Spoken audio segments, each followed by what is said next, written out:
Dear all, today I would like to share a topic that seems simple but has a huge impact on the health and safety of the elderly. That is bathing habits and potential risks for the elderly. We all know that bathing not only helps the body clean but also brings a feeling of relaxation. However, for the elderly, bathing incorrectly can lead to serious consequences such as falls, strokes, low blood pressure, and even affect life. Therefore, the elderly need to pay special attention to the following. First, do not bathe in water that is too hot or too cold. Choosing the water temperature when bathing has a profound impact on health, especially the circulatory, nervous, and cardiovascular systems. The impact of water temperature can be divided into two extremes, too hot or too cold, each case causing noticeable physiological reactions in the body. Hot water dilates blood vessels rapidly, causing a sudden drop in blood pressure, causing dizziness, lightheadedness, and even fainting. In addition, excessive vasodilation can also increase heart rate, forcing the heart to work harder to maintain blood flow, increasing the risk of heart failure or arrhythmia. In addition, water that is too hot also weakens the skin's protective barrier, causing the skin to lose moisture, become dry, easily irritated, and age quickly. Furthermore, when the water temperature is high, the sympathetic nervous system is strongly stimulated, causing stress, imbalance in body temperature regulation, and can lead to dehydration due to increased sweating. On the contrary, water that is too cold causes the body to react by constricting blood vessels to retain heat, increasing blood pressure, reducing blood flow to the limbs, and putting great pressure on the heart, increasing the risk of myocardial infarction and stroke in the elderly. At the same time, cold water stimulates the sympathetic nervous system, causing sudden muscle contractions, causing tremors, muscle stiffness, reduced mobility, and can affect the respiratory system, causing difficulty breathing, even respiratory arrest if exposed to cold water too suddenly or for a long time.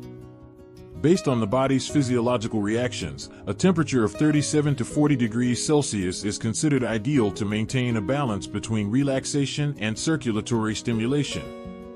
This is a temperature equivalent to human body temperature, helping to maintain a stable state without causing shock to the cardiovascular or nervous systems. At this temperature, water helps to gently dilate blood vessels, supporting blood circulation without lowering blood pressure too much, while also helping to relax muscles, reduce pain, and support better sleep. On the other hand, warm water at this level does not damage the skin's protective barrier, helps maintain natural moisture, and avoid water loss through the skin. For the elderly or those with cardiovascular disease, maintaining the water temperature at 37 to 40 degrees Celsius helps reduce the risk of heat stroke, and other cardiovascular complications, while creating a comfortable feeling when bathing. Therefore, adjusting the water temperature appropriately not only helps protect health but also brings comprehensive benefits to the body. Second, do not bathe immediately after a full meal or when hungry. Bathing immediately after a full meal or when hungry can have negative effects on health due to direct impacts on the circulatory system, digestive system, and nervous system. After eating, the body prioritizes blood distribution to the stomach to aid digestion, but if you bathe immediately, especially with hot water, the peripheral blood vessels dilate, reducing blood flow to the digestive system, leading to digestive disorders, bloating, indigestion, nausea, and increased risk of gastric reflux. Sudden changes in body temperature also cause fatigue and thermal imbalance. Blood flow is dispersed to the skin and peripheral organs, causing blood sugar to decrease more quickly, leading to dizziness, loss of balance, fainting, and the risk of falling. In addition, when hungry, heart rate and blood pressure are often low. Blood vessels dilate more strongly when bathing in hot water, which can cause sudden drops in blood pressure, affecting the heart and blood circulation to the brain. To avoid these risks, after eating, you should wait at least 30 to 60 minutes before bathing to ensure that the digestive system and nervous system are always in a stable state. If you are hungry, you should have a light meal or drink fruit juice before bathing to avoid hypoglycemia. Third, don't take too long a bath. Taking too long a bath can have negative effects on health, especially for the elderly, because their ability to regulate temperature and blood circulation is often impaired. When taking too long a bath, the body will lose water quickly, which can cause dry mouth, fatigue, and reduced cognitive ability. For the elderly, impaired kidney function makes it difficult to maintain water balance in the body, and if water is not replenished in time, prolonged dehydration can damage the kidneys and increase the risk of related diseases. In addition, taking a long bath in a closed space such as a bathroom can reduce the amount of oxygen in the air, causing difficulty breathing and hypoxia, especially for people with respiratory or cardiovascular diseases. This can reduce the ability to supply oxygen to vital organs, causing fatigue, dizziness, and shortness of breath. Elderly people are also prone to loss of balance and slow reflexes, so taking a long bath can increase the risk of slipping or fainting in the bathroom, leading to serious injuries. Therefore, taking a bath for about 10 to 15 minutes is enough to clean and relax the body without causing health problems. A short bath time helps the body maintain water, blood pressure, and oxygen balance. For the elderly, adjusting the bath time not only protects health but also helps prevent dangerous complications. Fourth, do not bathe early in the morning or late at night. Bathing early in the morning when it is cold or late at night can have a negative impact on health, especially on the circulatory and immune systems. Early in the morning, when the body just wakes up, the outside temperature is often low, and bathing at this time can constrict blood vessels, making it difficult for blood circulation. Vasoconstriction reduces blood flow to organs, especially the skin, leading to increased blood pressure and possibly dizziness and nausea. Especially for people with a history of cardiovascular disease, this condition can lead to serious complications such as stroke.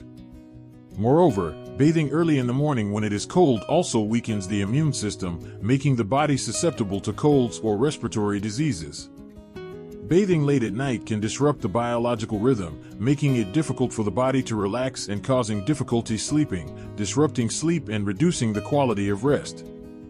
Along with that, bathing late at night also increases the risk of stroke, because when the body is tired and the body temperature is unstable, the ability to regulate blood pressure and blood circulation becomes poor.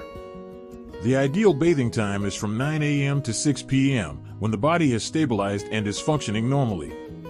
At this time, blood vessels dilate, the body has enough energy, and the immune system works effectively, helping to reduce the risk of disease and improve mood.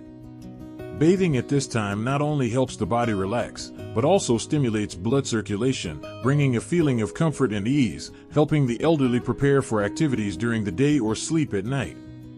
Fifth, do not bathe when the body is tired or blood pressure is unstable. Bathing when the body is tired or blood pressure is unstable can cause serious health risks, especially in the elderly. When the body is tired, physiological functions decline, the ability to regulate temperature and blood circulation is worse than normal, making bathing easy to lead to dizziness, lightheadedness, and loss of balance. For the elderly, these sudden changes can lead to dangerous complications because the cardiovascular and nervous systems no longer react as quickly as in young people. In addition, the bathroom is a dangerous space. The slippery floor and narrow area make the risk of falling even higher when the body is unstable. Therefore, if you feel dizzy, tired, or have too high or too low blood pressure, instead of bathing, the elderly should choose to wipe their body with a warm towel to clean the body without putting pressure on the circulatory system. Wipe the body with a warm towel to gently stimulate blood circulation, relax muscles without causing sudden changes in body temperature, and at the same time limit the risk of falling, stroke, or sudden health decline. Prioritizing this method in situations where the body is unstable helps ensure safety, protect long-term health, and limit unnecessary risks. Sixth, do not shower immediately after strenuous exercise. Showering immediately after strenuous exercise can have a negative impact on the circulatory system, body temperature regulation, muscle recovery, and cardiovascular system. After exercise, the heart rate and blood pressure increase, blood flow is concentrated in the muscles to provide oxygen and necessary nutrients. If you shower immediately, the sudden change in temperature can lead to dizziness, even fainting, increasing the risk of myocardial infarction or stroke in the elderly. In addition, when the body is hot, the sweat glands work hard to cool down. If you shower immediately with cold water, it will disrupt the body's temperature regulation process, causing heat shock, muscle spasms, cramps, and even respiratory failure in severe cases. In addition, muscles need time to recover after strenuous exercise. Blood flow must continue to provide nutrients and remove accumulated lactic acid. If you shower immediately with hot water, rapid vasodilation can reduce the effectiveness of muscle recovery, causing prolonged pain. To avoid these risks, after strenuous exercise, you should rest for at least 30 minutes to 1 hour before bathing, giving your body time to recover, stabilize your heart rate, blood pressure, and regulate your temperature. If you want to cool your body, you can wipe off sweat with a damp towel and drink water to replenish the lost water before bathing to ensure your health, reduce the risk of stroke, and optimize the recovery process after exercise. Ensuring safety in the bathroom for the elderly is important to minimize the risk of falls, injuries, and other dangerous incidents. The bathroom is an area with a high risk of accidents due to slippery floors and narrow spaces. The elderly are at high risk of falling due to reduced balance, muscle weakness, slow reflexes, and osteoporosis. Falls in the bathroom can cause broken bones, head injuries, or spinal injuries, seriously affecting health and quality of life. To limit risks, it is necessary to install handrails in necessary positions to support movement, helping the elderly have a solid support when standing up, sitting down, or stepping into the bathtub. Use anti-slip mats on the floor to limit the risk of slipping due to water and soap making the floor slippery. Avoid standing for long periods of time when bathing because it can cause dizziness and low blood pressure. Instead, use a shower chair to reduce pressure on the legs. Do not lock the bathroom doors so that relatives can intervene promptly if an incident occurs. Ensure adequate lighting for the elderly to clearly observe, avoid collisions with surrounding objects, and maintain a good ventilation system to limit the accumulation of steam that causes suffocation and difficulty breathing. Implementing these measures not only helps the elderly feel more confident when bathing but also reduces the risk of accidents, protects health, and maintains quality of life. Ladies and gentlemen, with just a little change in habits, we can help ourselves or our loved ones avoid unnecessary accidents. Remember, health is the most precious asset and prevention is always better than cure. So, be extra careful when bathing to protect yourself and your loved ones. Thank you for listening. Don't forget to like and subscribe so we can continue sharing helpful advice together. Thank you for watching, and I'll see you in the next video.